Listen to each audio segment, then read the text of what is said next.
Hello! So, today we're talking about Spider Man Brand New Day. Let me know what you thought of the movie in the comments down below, and I'll let you know what I thought of the movie, right here.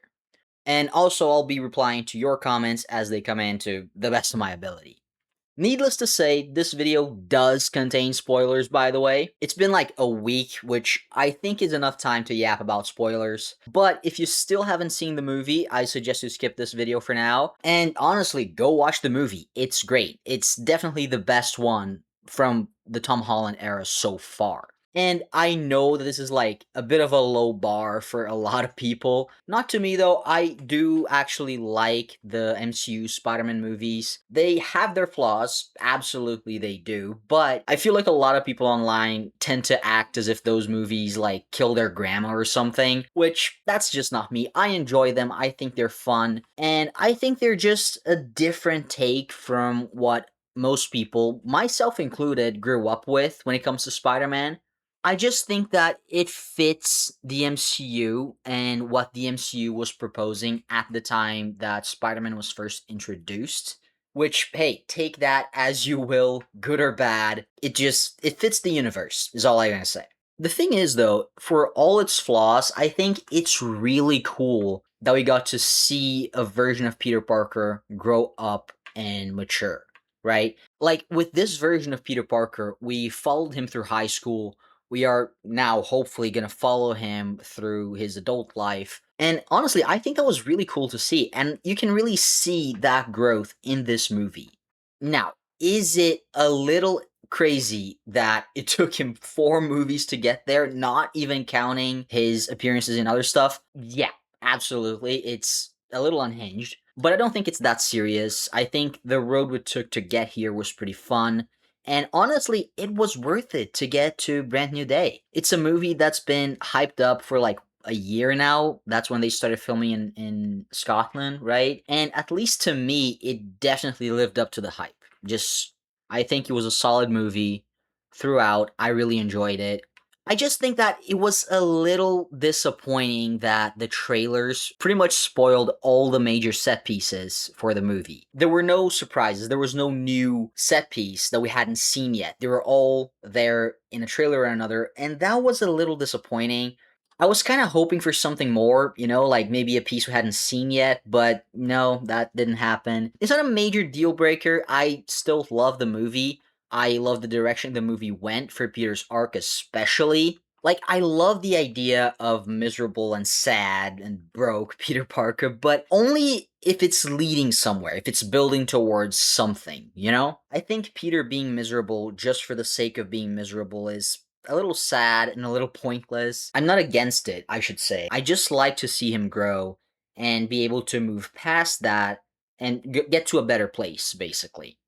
I never really enjoyed the idea of Peter just being a sad, jobless loser for the whole time. I think it defeats the purpose of that era of his story, Because Peter Parker has always been the relatable hero. And of course, when you're a young adult, you can easily relate to this other young adult character that you like that's going through similar struggles. But if he's not getting to a better place at some point, what are we even doing, I don't get why that's something that a lot of people fail to grasp, and even Marvel itself fails to grasp.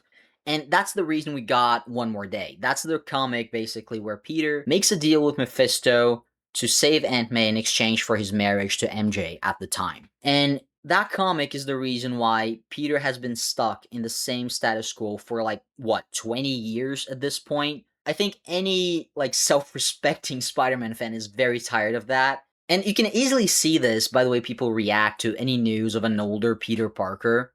A lot of people, myself included, were very hyped at the idea of Peter having a daughter in Across the Spider-Verse, because that meant that Peter wasn't that sad, lonely loser anymore. And same thing when Marvel announced that recent Ultimate Spider-Man run, where he was married to MJ with 2 kids. I think we're in a time where people are enjoying an older, more mature version of Peter Parker more. Anyway, why am I talking about this? Right, Peter's arc in Brand New Day. So I think they nailed it. He starts the movie completely alone, pretending that everything is fine, only having Jean the Wolf to talk to. Which, by the way, hey, Great addition. That was cool. But even then, he only talks to her about Spider-Man stuff, about police stuff. He doesn't really have a connection with her in any meaningful way. Like, she mentions that he doesn't even know the name of her children. And there's this very interesting scene where Peter orders some food and watches as the delivery guy drops it off at his door, waits for him to leave, and then goes to pick it up. Which, of course, it's not unusual nowadays. That's how delivery has been working for a while. But I think the scene is there to say something very specific about where Peter is at right now in terms of human connection. Similar to how he never gives his real name, even outside of the mask. It's Maynard, it's Ned Leeds, it's never Peter Parker. It's like he's trying to erase any trace of himself, of Peter Parker, from existence, which is actually what allows the mutation to start and go crazy the way that it did. There's also another scene where Jean is controlling MJ and pretends to remember everything. But then, while Peter thinks that MJ remembered him, you can see that facade crumble, basically. And you can tell how much Peter missed her, how much he missed Ned, how much he actually has been missing that human connection, and how much that's actually been affecting him. Even though he tries to pretend it hasn't. He keeps telling himself that he's just, he just keeps to himself. He even tries to relate to the Punisher later, saying, oh, I just keep to myself like you do. And Frank is immediately like, no, I don't do this by choice, buddy. This is this is a sentence. This is not a lifestyle. So after all this, it felt really nice to see Peter kind of creating new connections again. MJ invites him up to her apartment, and we get to see him hang out with her and Ned again. And you can see that that was like the happiest he'd been the whole movie. Probably the happiest he'd been in years. I just love how the movie built up to Peter allowing himself to have those connections. At the end, we see him talking to the wolf again, but this time he's less, down to business, Spider-Man stuff. He made sure to remember the name of her kids. He introduced himself to Ned again later. He's finally allowing himself to exist again as Peter Parker and not just as Spider-Man. And speaking of Ned and MJ, I think they found a really cool and heartbreaking way to get around the spell. I think it just being instantly undone, like Daredevil and Purple Children style, would have been a little anticlimactic. So the fact that at least MJ read the letter, she knows who he is, she knows they had history, but she still doesn't have her memories is a very nice, albeit very sad work around it. There's been some discussion, though, about whether they actually remembered at the end. A lot of people seem to think that Jean unlocked those memories for them. I don't know. I'm still on the fence about it. Let me know what you think. Anyway, moving on, we've got Sadie Sink as Jean Grey. Man, she nailed it, in my opinion. Maybe it shouldn't be surprising, she is a great actor. But I had doubts about them introducing Jean in a Spider-Man movie. I think all of us did. It just felt a little weird, but I actually think they did a pretty good job. I mean, I say this with my very admittedly limited knowledge of Jean Grey and the X-Men comics, but my worry was that she was just gonna be a little out of place, And she wasn't. I think she worked great as the villain of this movie. I'm saying it in quotes because she wasn't actually a villain, but I think this was a great way to introduce her and introduce the concept of mutants into the MCU. Way better than whatever they tried to do with Miss Marvel, at least. I never really subscribed to the idea that the mutants would be introduced through some sort of universe merger. Like, I never understood why the X-Men had to be fully built up by the first movie instead of, building them up over time or making the first X-Men movie an origin story for the X-Men as a group? And it seems like that's what they're going for, which I think is super cool. Like introducing Jean as a young girl before meeting Professor Xavier, before meeting Cyclops, before finding the school. I think it's a really cool route to go and much better than shoehorning a fully developed team from another universe. And it makes me really excited for them to finally get to the X-Men. Oh, and when are we getting the X-Men? I cannot tell you that. Anyway, that covers the more general aspects of the movie. Now let's talk about what people were actually there to see, which are the Defender Saga characters, obviously. First off, before we start, and I know the chances are very slim, especially in light of recent news, but man, I need Destin Daniel Cretton to direct a Heroes for Hire project. I think just like considering his MCU projects, the action sequences in Shang-Chi, the friendship aspect of Wonder Man, the cinematography and color grading of this movie, I think that would be insane. I think it would heal something in me. But Marvel TV is looking pretty scarce right now. Let's not think about that and actually focus on the characters that were actually in the movie. First off, the hand. They were an interesting inclusion. Not necessarily bad, but they went a direction with the hand that I was not expecting. So, in the opening montage, we get some brief backstory of Spider Man fighting them at some point, and then we see them with the Department of Damage Control working for them. Metzger, the director, says something very interesting, which is that they were basically just a group of kids in search of a leader. So, he and the DODC became that for them. I don't know if that was the intention. I hope so.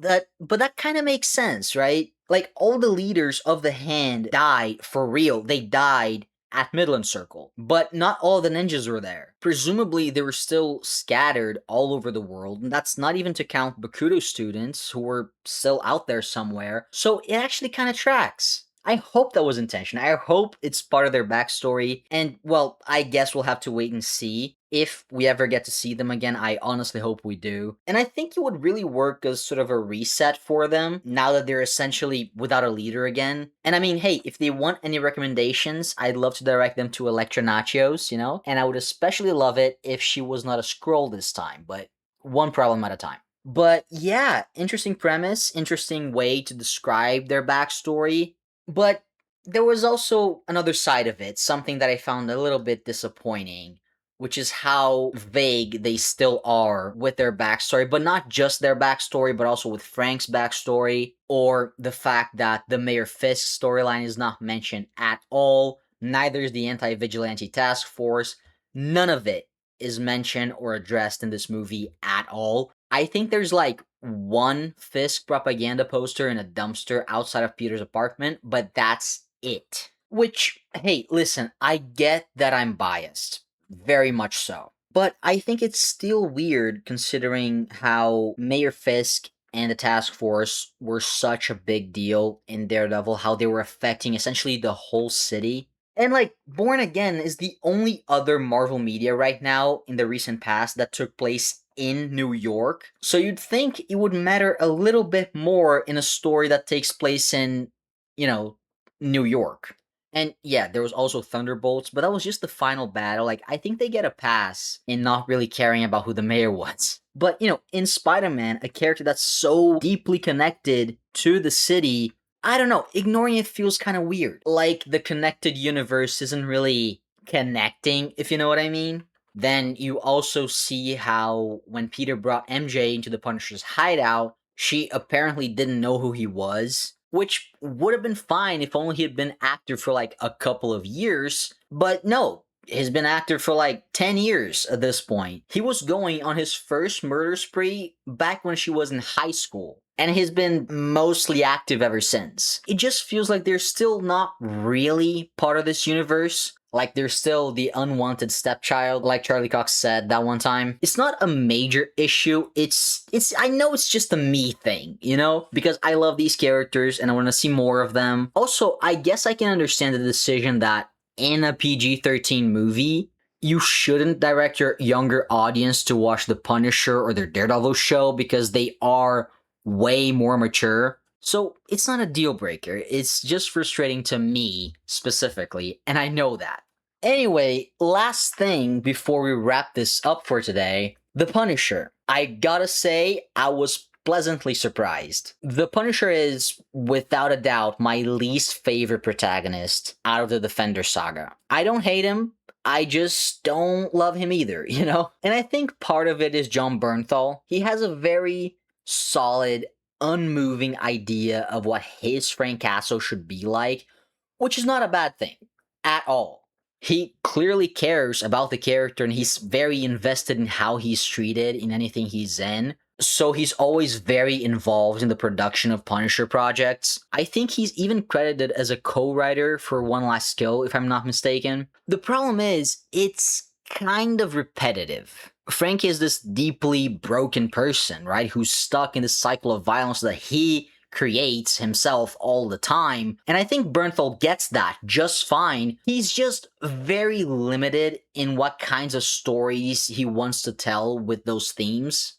Because in Punisher Season 1, at the start, Frank had found and killed everyone involved in the murder of his family, so he retired and tried to live a normal life. But then stuff happens and he's pulled back into being the Punisher again. Then at the end, he actually for real killed everyone involved in the murder of his family, so he's given a second chance and a new identity. In Season 2, when that starts, he's retired and trying to live a normal life, but then stuff happens and he's pulled back into being the Punisher again. Then in One Last Kill, for real, this time, I promise he finished killing everyone involved in the murder of his family, so I don't know if he retired. That was kind of unclear. But anyway, guess what? Stuff happened and he was pulled back into being the Punisher again. Anyway, all of this to say, it seemed like he deviated a little bit from that here. It's still definitely Frank. It's definitely still his Frank, but they got to be more creative with it. And the result is this is the best he's been as Frank Castle since Daredevil Season 2. And I think he fits perfectly in the movie and the themes within the movie. Like I said earlier, with him serving as almost like a cautionary tale to Peter, like what Peter could become if he insisted on being alone. It makes me wonder though if/when we get another Punisher project, if Bernthal is going to be more willing to do different things and explore a little bit more, tell different stories, you know? Or if we'll just get that again. Anyway, I'm leaving it here for today. I love the movie. I think it was really fun. I can't wait to see Spider-Man again. I can't wait to see MJ and Ned again. I can't wait to see Jean the Wolf again. She doesn't necessarily have to be dead, though. I hope not. I hope they adapt another story if they are bringing Daredevil in for one of these movies. I also hope to see Daredevil in one of these movies. But let me know what you thought of the movie. Did you like it? Do you have any hopes that Matt might make an appearance in the future? Let me know down in the comments. I'll see you again soon. Bye-bye.